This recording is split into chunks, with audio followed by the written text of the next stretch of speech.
శ్రీతన్ చైత్ర పెళ్లి చేసి తీసుకొచ్చిన కుట్టిని బయటకు గెంటేసిన సునంద. ఇంతకు ఏం జరిగిందనేది ఈ వీడియోలో చూద్దాం. సూపర్ ట్విస్ట్ ఉండబోతోంది. ఈ వీడియో ఎక్కడ స్కిప్ చేయకండి.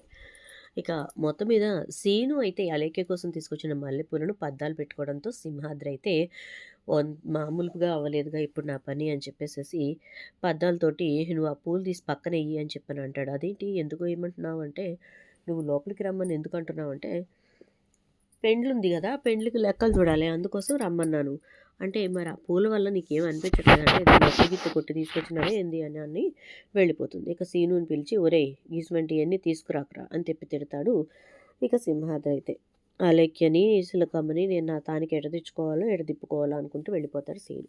ఈలోపు కుట్టి అయితే బాధపడుతూ పూర్ణిమని కలుస్తుంది. ఎందుకంటే ఇందుమతి కుట్టితోటి చెప్పింది కదా! ఆల్రెడీ పూర్ణిమ వాళ్ళ మీద జరిగినటువంటి మర్డర్ అటాక్ గురించి.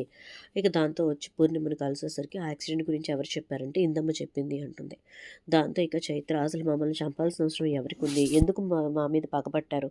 ఎవరు పగబట్టారో అర్థం కావట్లేదు అని చెప్పేసేసి చైత్ర అంటూ ఉండేసరికి ఇక వెంటనే కుట్టి అయితే నువ్వెందుకు అలా ఆలోచిస్తున్నావు పగబట్టారని అంటే, అవును మా అమ్మ చెప్పిన దాన్ని బట్టి నేను ఇక్కడ ఉంటున్న పరిస్థితిని బట్టి చూస్తే ఖచ్చితంగా ఎవరో మా మీద పగబట్టారు. అందుకోసమే ఇదంతా జరుగుతోంది. ఎందుకమ్మా మన మీద అంత కోపం పెంచుకున్న వాళ్ళు ఎవరున్నారు అని చెప్పని అంటూ ఉంటే ఇక ఆనంది అయితే మీరు నాకు మా మామయ్య గారికి భార్య అనే విషయం బయట పెట్టలేను.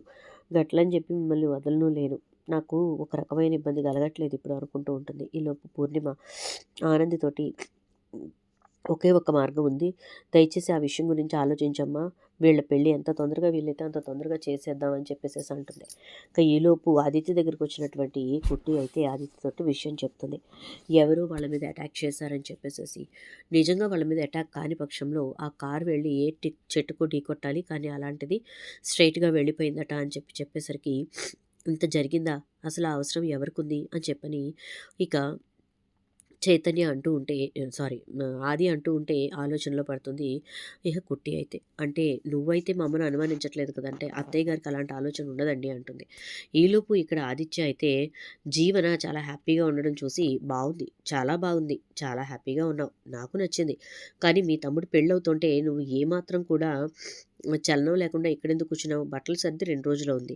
ఇంతవరకు మీ ఇంటికి వెళ్ళకుండా ఇక్కడ ఏం చేస్తున్నావు? అని చెప్పనంటాడు. ఏంటి? నన్ను చూసి ఎంతసేపు కళ్ళలో నిప్పులు పోసుకోవడం తప్ప వేరే పనేం లేదా నీకు? అని చెప్పనంటుంది.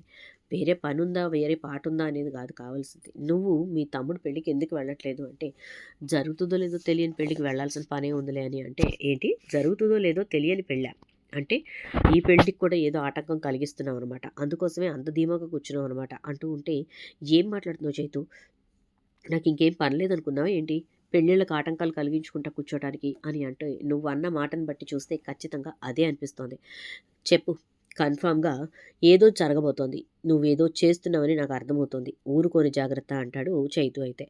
ఇక ఈలోపు ఎవరైతే రౌడీని పురమాయించిందో ఇందుమతి, ఆ రౌడీ పూర్ణిమ వాళ్ళ ఇంటికొచ్చి తలుపులు కొట్టి, నిన్నిక్కడి నుంచి వెళ్ళిపోమన్నాను కదా! నీ కూతురుతో సహా వెళ్ళిపోమన్నాను కదా! వెళ్ళకుండా ఇక్కడే ఉండి ఏం చేస్తున్నావు? చచ్చిపోవాలనుకుంటున్నావా? బ్రతకాలని లేదా? అని చెప్పని బయట నుంచి అరుస్తూ ఉంటాడు. ఈలోపు పూర్ణిమ లేచి, అమ్మో!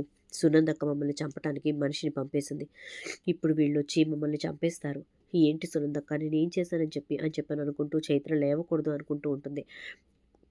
చైత్ర గాఢ నిద్రలో ఉండడంతో ఇక్కడ వచ్చి తలుపులు కొడుతున్నది ఇదంతా తనకి వినిపించదు. ఈలోపు ఇక పూర్ణిమ కంగారు పడుతూ, భయపడుతూ ఉండగానే చైత్ర లేచి, "ఏమైందమ్మా? ఎవరు తలుపులు కొడుతున్నారు?" అంటూ ఉండేసరికి ఎవరోలే అంటే, "వాడెవడో బయట మాట్లాడుతున్నాడు కదమ్మా! ఏంటేంటో అరుస్తున్నాడు కదా!" అంటే, "నీకు నేను చెప్పలేదు. వాడు నాకు ఫోన్ చేశాడు. మీరు ఈ ఊరు వదిలి వెళ్ళకపోతే చంపేస్తానని చెప్పి బెదిరించాడు" అంటే, "ఎవరమ్మా? ఎవరమ్మా అసలు వీళ్ళంతా?" అని చెప్పేసేసి అంటూ ఉంటే, "అరవకే, అరవద్దని చెప్తున్నాను కదా!" అని చెప్పేసేసి అంటే, "నేనిన్నాళ్ళు నిన్నడగలేదు. కానీ ఇప్పుడు అడుగుతున్నాను చెప్పమ్మా. నా తండ్రి ఎవరు? మనకిదంతా ఎందుకు జరుగుతోంది? ఎవరు మన మీద పగబట్టారు? ఎవరు మన మీద కక్ష కట్టారు?" అంటూ ఉంటే, "ఏం మాట్లాడుతున్నావే? ఎవరు మన మీద కక్ష కట్టరు, పగబట్టరు అంటే, అయితే మరి ఇదంతా ఏంటమ్మా? మనల్ని చంపడానికి మనుషులు రావడం ఏంటి? అసలు మనం ఎవరికి ద్రోహం చేశాం? ఎవరికి అన్యాయం చేశామమ్మా? ఇక్కడికొచ్చే వరకు కూడా మనం ఎవరమో ఏంటో ఎవరికీ తెలియకుండా బ్రతికాం కదమ్మా!" అంటూ ఉంటే, ఇక చైతన్యని దగ్గరకు తీసుకొని పూర్ణిమ ఏడుస్తూ ఉంటుంది. ముందు ఇక్కడి నుంచి వెళ్ళిపోవాలి. పెళ్ళయిపోతే ప్రశాంతంగా అది వెళ్ళిపోతుంది. నేను ఎటో ఒకటి పోదాం అనుకుంటే, ఈ బాధేంటో అర్థం కావట్లేదు అనుకుంటూ ఉంటుంది. ఈలోపు ఇక్కడ ఆనంది అయితే సునంద్‌తో మాట్లాడుతూ ఉంటుంది. సునందతోటి శ్రీతం, చైత్రల పెళ్లి జరగటమే మీకు ఇబ్బంది కదా! అని చెప్పని అంటే, వాళ్ళ పెళ్లి జరగటం ఇబ్బందని చెప్పి నేనన్నానా అంటుంది. మరి అటువంటప్పుడు ఇంకా ఈ పెళ్లిని కేవలం మన కుటుంబ సభ్యుల మధ్యన మాత్రమే చేస్తే ఇబ్బందుండదు కదా! మావయ్య గారి రెండో పెళ్లి విషయం బయటికి రాకుండా ఉంటే చాలు కదా అత్తయ్య మీకు అని చెప్పని అంటే, సునంద ఆలోచనలో పడుతుంది. అందుకే మా అమ్మ, నాన్నకి జ్యోతమ్మకి, సూర్య సార్‌కి విషయం చెప్పి, ఈ విషయం గురించి బయట ఎవరికీ తెలియనీయకుండా మన కుటుంబాల మధ్యనే పెళ్లి జరిపించేస్తాను అని చెప్పని అంటుంది. అనేసరికి సునంద ఆలోచనలో పడుతుంది. అలా ఆలోచిస్తున్నటువంటి సునందతోటి అత్తయ్య అసలు ఈ పెళ్లి జరిగినట్టు కూడా ఎవరికీ తెలియకుండా చేస్తాను అని చెప్పనంటుంది. ఏం మాట్లాడుతున్నావు ఆనంది అని అంటుంది సునంద. అవునత్తయ్య గారు, మీకు కావాల్సింది కేవలం మావయ్య గారి విషయం బయటకు రాకపోవటమే కాబట్టి దానికి నేను ఏర్పాట్లు చేసి చేస్తాను అని అంటుంది. ఈలోపు సునంద ఏదో ఒకటి ఆలోచించి చెయ్యి, కానీ ఎట్టి పరిస్థితుల్లో పరువు పోయిందంటే మాత్రం క్షమించేది లేదు అని అంటుంది. సరే అత్తయ్య గారు, మీరు ఆలోచించకండి, నేను జాగ్రత్తగా చేస్తాను కదా అని అంటూ ఇక వెళ్ళిపోతుంది. ఎందుకంటే శ్రీతన్ని చైతన్యని విడదీయాలనేది సునంద ఆలోచన కాదు. కానీ ఈ పెళ్లి జరగడం వల్ల ఎక్కడ పరువు పోతుందో అనే భయమే సునందని చాలా వరకు కుదిపేస్తూ ఉంటుంది. ఇక ఈలోపు ఇక్కడ జీవన ఇందుమతితో మాట్లాడుతూ ఉంటుంది. గ్రానీ, గ్రానీ అని చెప్పని అంటూ ఉంటే, ఏంటా అని వింటూ ఉంటుంది. ఇక ఆనంది చాలా హ్యాపీగా ఉంది. ఇక్కడున్న పరిస్థితి చూస్తే కుట్టి ఏమి చెయ్యలేక, ఏం చేయాలో అర్థం కాక పిచ్చిదానిలా అటు ఇటు తిరుగుతోంది తెలుసా? నిజంగా చాలా హ్యాపీగా ఉంది అని అంటూ ఉంటే, ఇప్పుడే ఏముంది, నా పెళ్ళైన తర్వాత సునంద ఇంట్లోంచి గెంటుతుంది చూడు అప్పుడుంటుంది అంటే, అప్పుడు ఇంకా మజా వస్తుందిలే అని అంటూ ఉండగానే, అవును ఏమైంది? వాళ్ళ యాక్సిడెంట్ విషయం అని అనేసరికి, వాళ్ళకి నేను పురమాయించానులే, ఈరోజు ఖచ్చితంగా వీళ్ళు ఊరు ఖాళీ చేసి వెళ్ళిపోవటమో ఏదో ఒకటి చేస్తారు. లేదా తొందర పెట్టి వాళ్ళే పెళ్లి జరిగేలా చేసుకుంటారు అని అంటుంది. ఈలోపు ఇదంతా విన్నటువంటి కుట్టికి విషయం అర్థమై గబగబా చైత్రని ఇంకా ఆహ్, స శ్రీతన్ని తీసుకొని గుడికి వెళ్ళి ఇద్దరికీ పెళ్లి చేసేస్తుంది. ఇటు జ్యోతి వాళ్ళతో కానీ, అటు సునంద వాళ్ళతో కానీ చెప్పదు.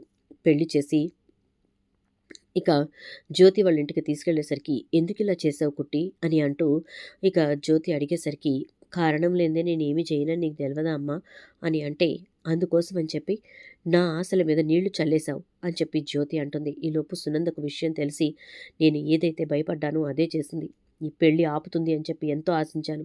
కానీ ఆఖరికి కుట్టి తన మాటే నెగ్గించుకుంది అని చెప్పని అనుకుంటూ ఉంటుంది. ఇంట్లోకొస్తున్న కుట్టిని ఆపి, "బయటికి పో. ఇంకెప్పటికీ నా కళ్ళకి కనిపించకు. నువ్వు నా ఇంటి కోడలివే కాదు. అసలు నాకెటువంటి సంబంధం లేదు. నా కొడుకు కూడా నీతో కాపురానికి రాడు" అని చెప్పి కుట్టి బట్టలు బయటకు విసిరేస్తుంది సునంద. మరిప్పుడు సునంద తీసుకున్న నిర్ణయంతో కుట్టి ఏం చేయబోతుందో చూద్దాం. వీడియో నచ్చితే లైక్ చేసి వీడియో షేర్ చేయండి. ఛానల్ సబ్స్క్రైబ్ చేయండి. పక్కన బెల్ ఐకాన్‌లో ఆల్ ట్యాప్ చేయండి.